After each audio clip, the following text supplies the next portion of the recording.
네. 와이뉴스 넘어갑니다. 뭐 가지고 오셨어요? 가수 유승준 씨 관련 얘기입니다. 유승준 씨가 한국 비자 발급을 거부당하자 대한민국 정부를 상대로 소송을 냈습니다. 예. 어떤 소송이죠? 뭐 비자를 발급해 달라는 얘기죠. 나는 재외동포인데 왜 비자 발급해주지 않느냐 이런 내용인데 사실은 이게 그 정부 입장이나 우리 현행 법령을 보면은 병력 기피를 목적으로 국적을 포기할 경우에는 비자를 발급하지 못하도록 규정을 하고 있거든요. 그래서 여태 안 해준 거고. 소송에서도 사실 이길 가능성 거의 없다는 게 이제 전문가들의 평가인데 그럼에도 이제 유승준 씨는 소송을 냈어요. 그래서 가수 유승준 왜 이길 수 없는 소송을 벌일까 이렇게 주제를 정해봤습니다. 주제가 그러니까 가수 유승준 왜 소송을 벌일까가 아니라 네. 왜 이길 수 없는 걸 알면서도 소송을 벌일까 이런 거군요. 그렇습니다. 그래요. 일단 국적은 미국입니까 유승준 씨? 한국인이 아니고 미국인입니다. 본인은 한국인이라는 아마 한국에서 태어나고 중학교 2학년 때까지는 다니고 했으니까 예. 그런 의식을 갖고 있는지 모르겠지만은 예. 지금은 분명한 미국인입니다. 병무청은 유승준 씨가 병력 기피 목적에 의한 국적 포기로 판단해서 법무부에 입국 금지를 요청했고 법무부가 이를 받아들이면서 13년째 입국이 거부되고 있는 상태입니다. 그렇죠. 근데 이제 유승준 씨가 낸 소송을 보면 네. 어쨌든 나는 미국 시민권자지만 재외 동포 아니냐. 재외 동포기 때문에 F4라는 비자, 재외 동포에게 네. 주는 방문 비자는 나한테 주는 게 맞다 이거거든요. 예. 근데 왜 승소할 가능성이 없다고 자꾸 그러세요? 법무부 관계자는 입국 금지는 법에 따른 강제 조항이기 때문에 법이 바뀌기 전에는 비자를 발급할 수가 없다. 이렇게 얘기를 하고요. 설령 행정착오로 비자가 발급되더라도 유승준 씨는 입국 금지자 명단에 들어있기 때문에 입국할 수 없다 이렇게 얘기를 했습니다. 입국 금지가 그러니까 상위법이 되는 거군요. 아니요, 이제 이게 주권 국가로서 뭐 어떤 사람들은 입국할 수 없다는 규정이 있지 않겠습니까? 예. 뭐 그런 관계에서 입국 금지자로 정해져 있고 법에도 안 된다고 돼 있고요. 재외동포법 5조를 보면은요. 대한민국 남자가 병력을 기피할 목적으로 외국 국적을 취득하고 대한민국 국적을 상실하여 외국인이 된 경우 법무부 장관은 외국 국적 동포에게 재외 동포 체류 자격을 부여하지 아니한다라고 규정하고 있습니다. 그래요. 부여하지 않을 수 있다가 아니고 부여하지 아니한다라고 분명하게 규정하고 있거든요. 법무부 고위 관계자는 그 사람은 우리 국민이 아니고 또 비자를 발급해야 할 사정 변경이 있는 것도 아닌데 시간이 지났다는 이유만으로 입국 금지를 취소하거나 검토할 사안은 아니라고 본다. 아니다. 병무청도 유승준은 병력을 기피할 목적으로 미국 국적을 취득한 미국인이다. 그 입국 금지 해제와 국적 회복은 불가능하다는 입장은 변함이 없다. 이렇게 얘기를 하고 있습니다. 자, 그러면 유승준 씨의 이제 변호인이 있을 거 아니에요, 법적 대리인. 그분들도 이게 승소할 가능성이 별로 없다는 거 법적으로 알고 있던가요? 승소할 가능성이 매우 낮다는 걸 알고 있었습니다. 알고 있어요? 유 씨를 대리하는 법무법인 세종의 임상혁 변호사는 어려운 싸움이 될 것이라는 건 알지만은 실익이 없다고 보지는 않는다. 이렇게 얘기를 하더라고요. 자, 그 부분인데요. 그러니까 오늘의 와이뉴스 주제. 이길 수 없는 싸움이란 걸 알면서도 유승준은 왜 소송을 냈을까? 답을 찾아보셨어요? 첫 번째는 국민 여론을 환기시키는 겁니다.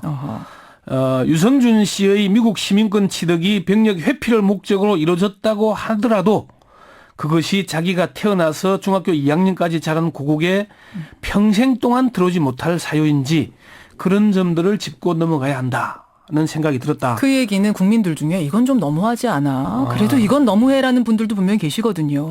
그런 여론을 환기시키기 위한 거다. 그렇죠. 임상규 변호사가 병력 기피죄가 유죄라고 하더라도 그것이 평생 동안 입국하지 못할 사유인가. 그 정도 사안이냐. 유승준 씨가 무슨 큰 테러범이나 그런 것도 아니지 않느냐 이렇게 얘기했고요. 두 번째는 유승준 씨가 일방적으로 매도당했는데 그에 대한 해명을 하고 싶다는 겁니다. 일방적으로 매도당했다고요? 뭐 이제 유승준 씨 쪽 법무부인 세종이 4가지 입장을 밝혔는데요. 유승준과 가족들은 너무 오랫동안 고통을 받아왔다. 유승준에 대한 비난 중 허위 사실에 근거한 부분은 반드시 본인에게 해명할 기회가 주어져야 한다. 해명 기회. 유승준과 가족들에게 인간으로서의 최소한의 존엄성이라도 회복할 기회가 주어져야 한다. 정확한 사실관계에 기초한 정당한 비판을 받고 싶다. 그러니까 비판받는 것에 있어서 근거들이 지금 허위가 많다. 이 얘기를 하고 싶은 거군요. 본인이 그런 주장을 하고 있는 겁니다. 요 시 측 입장은 아니지만 또 다른 이유를 들자면은 입국을 하고 싶지만 방법이 없기 때문에 장기전을 택한 것으로 저는 그렇게 분석을 했습니다. 그래요. 법무부 향후 고위 관계자는 예. 소송을 내는 것 외에는 달리 방법이 없기 때문일 것이다. 예. 임상혁 변호사도 일단 질문해 보는 거다. 법원의 판단을 받아보는 거고 그런 과정에서 여론도 바뀌지 않을까 생각한다. 이렇게 얘기를 했습니다. 자, 근데 청취자 이제 문자를 좀 보면요. 8171님은 네. 월요일 날 아들 군대 입대시키고 왔습니다 하시면서 네. 유승준 입부 안 된다 부정적으로 보신 분도 계시고 곽선홍 님도 법대로 따르면 될 거다 이런 말씀하셨는데 네. 반면에 이런 문자도 있어요.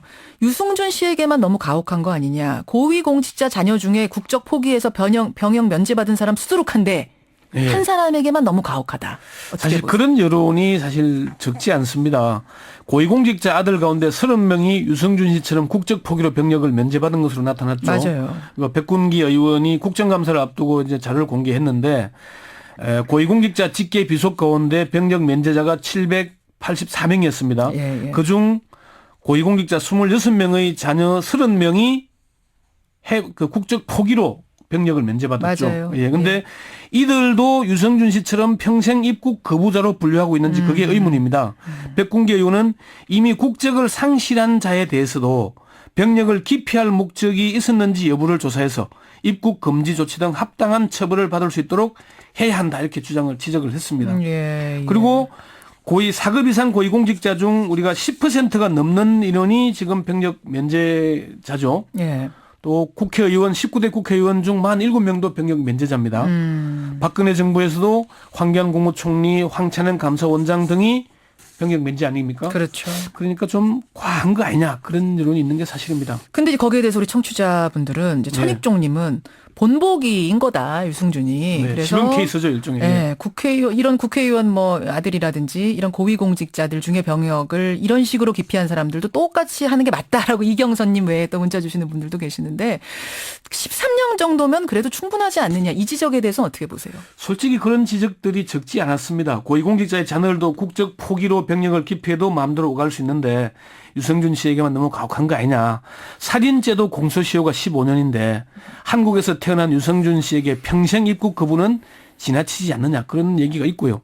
육군 대장 출신인 백군기 의원도 영구적으로 입국 거부를 하는 것은 지나치지 않느냐는 생각이 든다는 얘기가 있습니다. 그렇지만 분명한 것은 유승준 씨는 지금 미국인이라는 사실입니다. 그렇죠. 그리고 이 법에 의하면 승소 가능성은 거의 희박하다라는 게 지금의 현실이라는 것 오늘 정리해 주셨어요. 권영철 기자 수고하셨습니다. 네.